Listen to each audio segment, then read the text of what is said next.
हे ईश्वर, अगर तू सबकी सुनता है तो अगले जन्म में मुझे जैन परिवार में पैदा करना।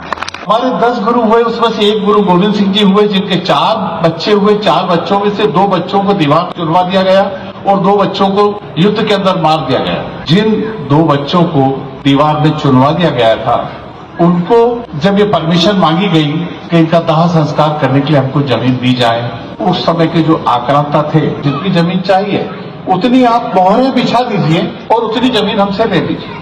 सिख धर्म की उत्पत्ति तो लड़ने के लिए हुई। एक सिपाहियों के पास इतने पैसे कहां से आते? इतने एक सज्जन खड़े हुए, मोहरों का इंतजाम मैं करता हूं। उन्होंने लाके मोहरें बिछाई, मगर आक्रांताओं ने एक और बात कही, ऐसी खड़ी मोहरें नहीं, चपटी नहीं, ऐसी खड़े करके बिछाई। वो ना घर गए और सोने की मोहरें लेकर आए। 3-4 मोहरें, जब वो मोहरें ऐसी खड़ी कर रहे थे तो 3-4 मोहरें कम पड़ी।